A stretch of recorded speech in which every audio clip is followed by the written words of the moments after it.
గణిత శాస్త్ర స్వభావం అర్థం. మ్యాథమెటిక్స్ అనే పదం మొదట ప్రయోగించిన వారు పైథాగరస్.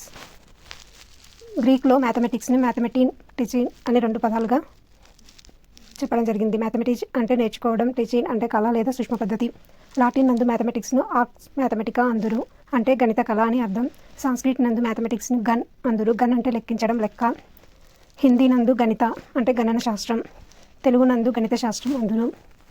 శాస్త్రవేత్తల నిర్వచనాలు. గణితం అంటే పరిమాణ శాస్త్రం అన్నది అరిస్టాటిల్. గణితం అంటే పరోక్ష మాపనం అన్నది అగస్ట్ కోమ్టే. సంఖ్యలు రాశుల విజ్ఞానమే గణితం అన్నది బెల్. హేతువాదంలో మానవుని మేధస్సు స్థిరపడే మార్గమే గణితం అని అన్నది జాన్ లాక్. ఆవశ్యక పర్యవసనాలను ఊహించే విజ్ఞానమే గణితం అన్నది బెంజమిన్ పేర్స్.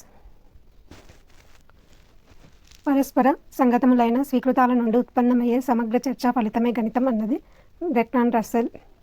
గణితం మానవ నాగరికతకు అద్దం వంటిది అని అన్నది హ్యాగ్బిన్. గణితం ఆధునిక మానవ నాగరికతకు అద్దం వంటిది అన్నది లైబ్నిట్జ్. పరికల్పక ఉత్పాదక వ్యవస్థయే గణితం అన్నది మేరియా పియరీ.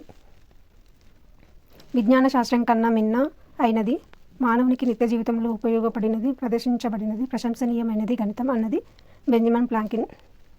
గణిత శాస్త్ర స్వభావం. గణిత శాస్త్రం వరుసక్రమం పాటించే శాస్త్రం. ఎగ్జాంపుల్: నిష్పత్తి తర్వాత అనుపాతం, అనుపాతం తర్వాత కాలం పనిని బోధించాలి. గణితం అన్నది అమూర్త భావనల శాస్త్రం. ఎగ్జాంపుల్: సంఖ్య, సూత్రం, సంకేతాలు, నియమాలు అమూర్త భావనలు. 2 పుస్తకాలు టేబుల్పై కలవు. ఈ భావనలో మూర్త భావన పుస్తకాలు, అమూర్త భావన 2. గణిత శాస్త్రం తార్కికమైనది. ఏదైనా ఒక విషయం నిర్ధారించడానికి తార్కిక ఆలోచనలే ఆధారం. గణిత శాస్త్ర స్వభావం. వివిధ వాదనలు. గణిత శాస్త్ర స్వభావాన్ని వివరించడానికి 3 వాదనలు కలవు. 1 సహజజ్ఞానవాదం, తార్కికవాదం, సాంప్రదాయకవాదం. నెక్స్ట్ 1 సహజజ్ఞానవాదం. ఈ వాదం ప్రవేశపెట్టిన వారు హెన్రీ పాయింకర్, లియోపార్డ్ క్రోనేకర్. ఈ వాదం ప్రకారం గణితం అంటే మానవుని సహజ జ్ఞాన కృషి ఫలితంగా నిర్మించబడింది. గణితం నిర్మాణాత్మక ప్రక్రియ. గణితం మానవుడి ఆలోచనతోనే లీనమై ఉంటుంది. గణితం మానవ నాగరికత సంస్కృతిలో అంతర్భాగం. గణితం సహజ సంఖ్యల అభివృద్ధిపై ఆధారపడి ఉంటుంది.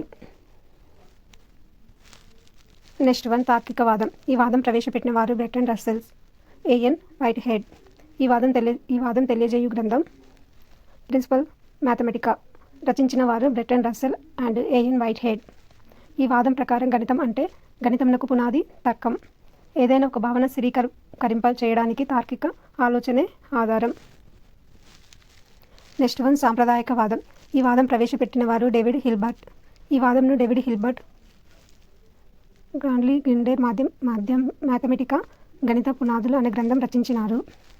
ఈ వాదం ప్రకారం గణితం అంటే వివిధ శాస్త్రవేత్తలు ప్రతిపాదించిన సిద్ధాంతాలు, నియమాలు, స్వీకృతాలపై ఆధారపడి అభివృద్ధి చెందినది. గణితం నిగమన పద్ధతి ఆధారంగా అభివృద్ధి చెందినది. ఈ వాదం ప్రకారం గణితం నేర్చుకోవడం అంటే పూర్వ నిర్ధారిత నియమాల ప్రకారం. నెక్స్ట్ గణితం సహసంబంధం. విద్యా ప్రణాళికలోని పాఠ్య విషయాలను ఒకదానితో ఒకటి సంబంధపరిచి బోధించడంనే సహజ సంబంధం అందురు.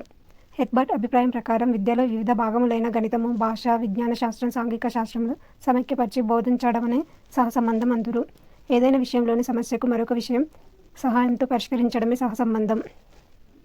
ఒక పాఠ్యాంశంను చెందిన జ్ఞానం మరొక పాఠ్యాంశంను అవగాహనను పెంపొందిస్తుంది అని అన్నది థారెన్డైక్. సామాన్య విజ్ఞాన శాస్త్రం అంతా గణిత పూరితమే అన్నది కాంట్. అన్ని భౌతిక పరిశోధనలకు తప్పని సరి పరికరం గణితం అన్నది బెర్ట్లాండ్. సహసంబంధం రకాలు. బాహ్య సహసంబంధం. గణితమునకు నిత్య జీవితమునకు ఇతర శాస్త్రాలకు మధ్య గల సంబంధంలో బాహ్య సహసంబంధం అందురు. ప్రతి వ్యక్తి నిత్య జీవిత అవసరాలు తీర్చుకోవడానికి మ్యాథ్స్ను ఉపయోగించడం. కుటుంబ బడ్జెట్ను తయారు చేసుకోవడం.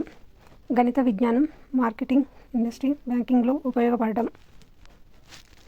నెక్స్ట్ 1 గణితం ఇతర శాస్త్రాలు. గణిత సమస్యలను సులభమైన స్పష్టమైన భాషలో వివరించడం వలన సులభంగా అవగాహన అవుతుంది.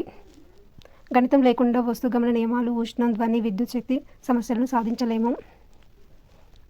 జె.డబ్ల్యూ. ముల్లర్ అభిప్రాయం ప్రకారం ఉన్నత గణిత విజ్ఞానం లేకుండా రసాయన శాస్త్రం అభివృద్ధి చెందదు.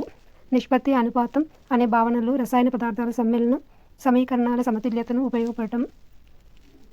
జన్యుశాస్త్ర పితామహుడైన గ్రెగర్ మెండెల్ తన పరిశోధనలో గణిత శాస్త్రంను ఉపయోగించాడు. అక్షాంశాలు, రేఖాంశాలు, భూభ్రమణం, పరిభ్రమణం వివిధ కాలంలో లెక్కించడం మ్యాథ్స్ ఉపయోగపడడం. ఒక విద్యార్థి చరిత్రలో జరిగిన సంఘటనను సంఖ్యారేఖపై సూచించినాడు. సంగీతంలో స్వరాలు, రాగాలు అన్ని గణిత సూత్రాలపై ఆధారపడి ఉండడం. నెక్స్ట్ వన్ గణితం అంతర్గత సహసంబంధం. సాధారణీకరించబడిన అంకగణితంను ఏమందురు అంటే బీజగణితం అందురు. రేఖాగణితం బీజగణితంల సమ్మేళనంను ఏమందురు అంటే నిరూపక రేఖాగణితం అందురు. రేఖాగణితం బీజగణిత నిరూపక రేఖాగణితంల సమ్మేళనంను త్రికోణమితి అందురు. గ్రాఫ్స్ ద్వారా రేఖీయ సమీకరణాలను సమీకరణాలు సాధించడాన్ని ఏమందురు అంటే రేఖీయ కార్యక్రమ విధానం అందురు. నిష్పత్తి అనే భావన భాగస్వామి సమస్యను సాధించడంలో ఉపయోగపడడాన్ని అంతర్గత సహసంబంధం అందురు.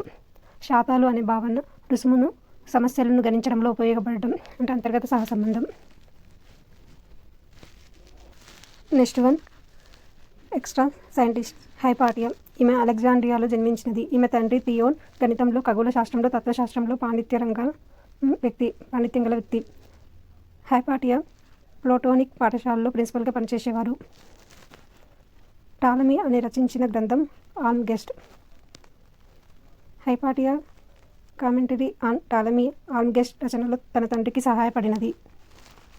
Next one Rene Descartes. ఇతను ఫ్రాన్స్ దేశంలోని లాఫే అనే పట్టణంలో జన్మించాడు. ఇతని ఆలోచనలో 4 సోపానాలు కలవు. 1. నేను ఆలోచిస్తున్నాను అంటే నేను బతికి ఉన్నాను. కనిపించే ప్రతి విషయానికి కారణం ఉంటుంది. ఫలితం కారణం కంటే గొప్పది కాదు. మనసులో కాలం, గమనం అనే భావనలు ఉండేవి. ఇతను సమస్యను సాధించడానికి 4 సోపానాలను సూచించినాడు. ఇతన్ని ఆధునిక గణితశాస్త్ర పితామహుడు అందరు. 1. స్పష్టమైన విశ్వసనీయమైన సమస్యలను అంగీకరించాలి. సమస్యను చిన్న చిన్న భాగములుగా విడగొట్టాలి. సరళత నుండి సంక్లిష్టత వైపు వెళ్ళాలి. నెక్స్ట్ 4th వన్ సమస్యలో అన్ని విషయాలను క్షుణ్ణంగా పరిశీలించాలి. నెక్స్ట్ ఇతని గణిత కృషి. సమతలంలో ప్రతి బిందువును క్రమయుగ్మంగా సూచించవచ్చని తెలియజేసినాడు. త్రిపరిమాణ జామితిలో ప్రతి బిందువును 3 సంఖ్యల ద్వారా సూచించవచ్చునని తెలియజేసినాడు. తన స్నేహితుడైన ఫెర్మాతో కలిసి సమీకరణవాదంను అభివృద్ధి చేసినాడు. వర్గమూలం గుర్తును మొదట ఉపయోగించినాడు. ఇతడు రచించిన గ్రంథం discourse on method. Next one George Cantor. ఇతను రష్యా దేశంలోని సెయింట్ పీటర్బర్గ్స్లో జన్మించాడు. ఇతని విద్యాభ్యాసం జర్మనీలోని బెర్లీ విశ్వవిద్యాలయంలో పూర్తయినది. ఇతని రీసెర్చ్కి గైడ్గా ఉన్నది లియోపార్డ్ క్రోనేకర్. ఇతని గణిత కృషి. ఆధునిక గణితం అనే అనేక శాఖలుగా అభివృద్ధి చెందడానికి కారకుడు. ఆధునిక గణిత భాషకు ఆద్యుడు. సమితివాదంను సృష్టించినాడు. పరిమిత, అపరిమిత సమితులపై పరిశోధనలు చేసినాడు. సమితుల పరిబద్ధత, అపరిబద్ధతపై పరిశోధనలు చేసినాడు. సమితుల విచ్ఛిన్నత, అవిచ్ఛిన్నతలపై పరిశోధనలు చేసినాడు. సహజ సంఖ్యలకు అకర్ణీయ సంఖ్యలకు మధ్య అన్వేక సంబంధం ఏర్పరిచి అకర్ణీయ సంఖ్యలను లెక్కించవచ్చునని తెలియజేసినాడు. వాస్తవ సంఖ్యల సగటు లెక్కించలేమని తెలియజేసినాడు.